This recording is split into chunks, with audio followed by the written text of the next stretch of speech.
Time now for a little but first. Let's go. Nick, you're talking Taysom Hill. America, as Jenna tells me quite often, if you're going to commit to a bit, commit to the bit. So props to Sean Payton for responding to, Russell Wilson included us on his trade wish list. How about we give Taysom Hill the exact contract Russell Wilson has? 4 years, $140 million. Russell Schmussel, we have Taysom Hill. Now, it's all fake. They could have given him a 4-year, $1 billion extension. It wouldn't have mattered. It's going to void after this year. Just frees up cap space. They're still just paying him $12 million this year, which is about $9 million more than any reasonable team would. But I do applaud Sean Payton for fully committing to the bit that is Taysom Hill, starting quarterback. Russ, wow. So, guys, over the weekend, I'm sort of goofing around playing with my little one, and she's practicing some karate moves she saw in a movie we just watched, and boom, she comes at me. And I put my arm out just like this, and in that moment, I realized my stiff arm literally saved my life. And I'm like, you know who's the king of stiff arms? Derrick Henry. So I picked up the phone, people, and I called up Derrick. This is the old school, it's more like this. Called up Derrick, and I was like, how are you so good at stiff arming? Like, what do you do? Derrick said, Jen, I got you covered. So on Instagram, he goes and he posts a video of literally how he practices the stiff arm. Balance, imbalance, one arm, two arms. As long as you're not wearing a shirt, you got to be shirtless, you too can practice the stiff arms. It's why he led the league in broken tackles last year. It's why nobody comes anywhere within that personal space. Stiff arm, boom, boom. So this weekend when my kid comes at me, stiff arm, boom, boom, without a shirt on. Just like that. Take that, Harper. Go ahead, Take that, Harper. MVP. Look, your life was in danger. Anthony Edwards, career high 34 last night. Some quite disrespectful plays. Yikes. Had a huge dunk. Hit this three, one of 6 that he hit, and then watch this. Watch this play. Oh, it's a replay. On Melo, while heading back on defense. Oh, no, you did Melo celebration on Melo. That's disrespectful. After the game, he says, that was for Melo. You think? I know it's for Melo. Because I remember the first time we played, he had a 3 on me and he was doing that, so I tried to get back at him. That's my boy, though. So I get it. It's a little bit of an homage, maybe, but we know it's Melo's thing. It's Melo's copyrighted celebration. Melo was drafted when you were 1.5 years old. And just historically, you might be trying to be nice to Melo. When you do someone's celebration on them, it's usually disrespectful. You know, when Jordan dunks on Mutombo and then goes like this, it's not like, I'm paying homage to Mutombo. Or if someone hits a 3 on J.R. Smith and they go like this, it wouldn't be an homage. Oh, we missed it. We missed the J.R. Smith physical comedy. We'll get the J.R. Smith homage in just a second. Got to play a little drawing a blank. We head to Tampa, pay a little homage to Tom Brady, who inked an extension over the weekend, keeping the GOAT in Tampa through the 2022 season, when Tom will be, crunch the numbers, 45 years young. So, Brandon, Brady's extension with the Bucs is blank. It's a hidden message. That's what this is. Come on, man. Like, we know he signed a 4-year extension, but 3 are voidable. So it really gives him a 1-year extension, putting him in a Bucs uniform through 2022. This is Tom Brady telling us, guys, enjoy the last ride. We got this year, then the next year, and that's it. I'm off. Nick, everything you've been waiting for the past 10 years is finally about to happen. But you got to give it 2 more years. Don't hate. Just sit back, enjoy the GOAT. Just display greatness. This is Nick, the last 10 years, you're finally coming around. After it took his 7th Super Bowl for you to finally just relax and give this dude the respect. You've been wanting this dude to retire for damn near 5 to 6 years now. Tom Brady, 2022, that's it. I know. Yeah, that's great. That was just great. So listen, I'm happy for Tom. The answer is it's exactly what he wanted. Tom Brady has not been bashful about wanting to play until he's 45. It's quite literally the only personal, not team, the only personal goal he's ever publicly expressed, and he's expressed it for years. The Patriots didn't trust him to play till he's 43. The Bucs are showing you, we trust you to play till you're 45, so it's exactly what Brady wanted, Wilds. You know, I like living in New York, best city in the world. But I saw the video that Tom Brady posted this weekend playing catch with David Beckham on the beach, and I said, you know what?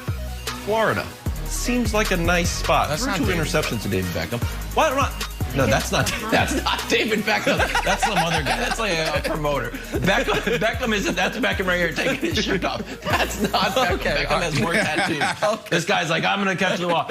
Well, look, I think Tom Brady stays there, and you know what? Although I was like, hey, why would you ever leave the Patriots? This is pretty nice. It's 9 degrees right now in the Northeast. Old Tom Brady's throwing the football to David Beckham on the beach. So congratulations, Tom. You figured it all out. That guy tried to steal the show. Not that guy.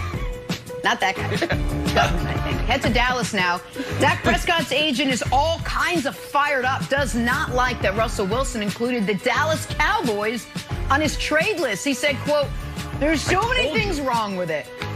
I know. Brandon, Dak's agent being upset with Russ's trade request is blank. Oversensitive. Todd France, I really like Todd France. There's a few agents that I've come in contact with that I truly built relationships with. Todd France is excellent. All you young football players out there, if you're looking for an agent, this could be a guy that you can interview. But Todd, you've been around the block, literally. You played the game, and now you've been managing players at the highest level for years. You know this is a ruthless game. You know this is dirty, and a lot of this is on you. If you would have got this deal done last year, then Russ would have never been put in a position to look at the Dallas Cowboys. So I would say that he's oversensitive because he knows the business of the NFL.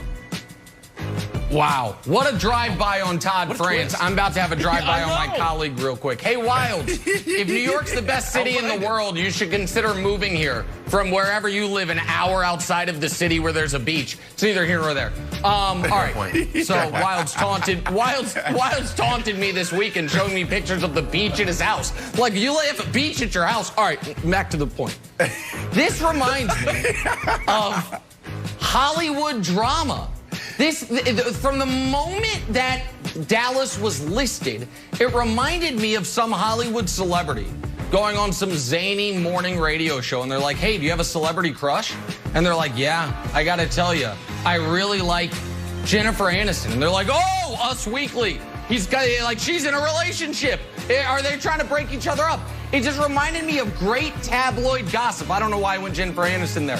Where it's like, wait, you say you like that person, but that person's in a relationship.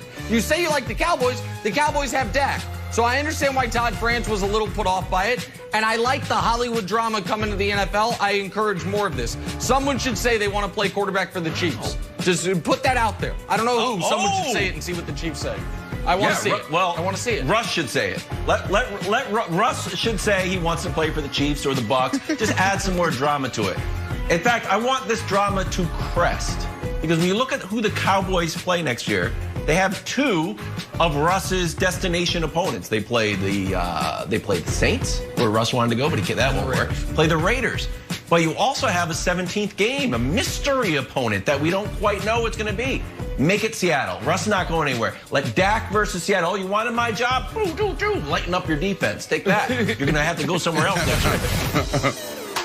You know, I thought I was the most dramatic one on this panel, but y'all three are real dramatic. I don't know why I said it like that. On to free agency. Teams can start negotiating with free agents like this guy right here, Juju Smith-Schuster, today, noon Eastern. But Brandon Marshall, the most intriguing free agent that'll sign with a new team, in your opinion, is blank.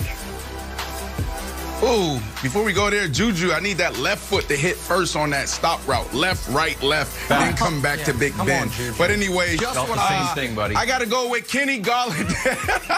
I love Juju. Maybe Juju's going to be in Miami. But the guy I'm going with is this one. Kenny Golladay. You see, he just did it. Left, right, left. Come back to the quarterback, catch the ball, get upfield. Shoulders over your toes. But Kenny Golladay, he was injured last year, and it was kind of a chill year for him because of COVID. So he took it easy. But before then, he had back-to-back years over 1,000. This is a game changer. This is a dude that can come in right away and can easily give you 1,200, 1,300 yards a year, 10-plus touchdowns. He's a deep threat, but he can do it all. The whole route tree is available. If I'm Deshaun Watson, I'm calling this dude like, bro, hold off. There's some movement, you know, but I need you to go here because you and I together would be devastating to the NFL. And then also, if I'm the Miami Dolphins, I'll look at it too. And then then also you got teams like the Green Bay Packers. Don't think they'll make a move like this because it'll probably cost you around $20, $21 million a year. But this dude is a game changer, and everybody need to look at him. Wilds, I'm debuting a new character. Colin has Uncle Colin. I'm going to debut Nephew Nick. It's your pain in the butt, smart aleck nephew that tells you anytime he was right. Nephew Nick is here to remind America. Last week, when everyone was freaking out about Aaron Jones not being franchise tagged, old Nephew Nick said, I think he's going back to the Packers. And that same day, Nephew Nick said, oh, Shaq Barrett's got a deal in place with the Bucs. I'd like to see him sign it. Well, free agency opens in a few hours. Hadn't signed it yet. So the answer is Shaq Barrett. Oh, the Bucs had the perfect offseason. The Bucs brought everyone back except for the #1 guy they wanted to bring back, who still is not back. So Wild's Nephew Nick is here to remind you we called this early. And by we, I mean me. And I love this character already. It's not going to get annoying at all. Okay.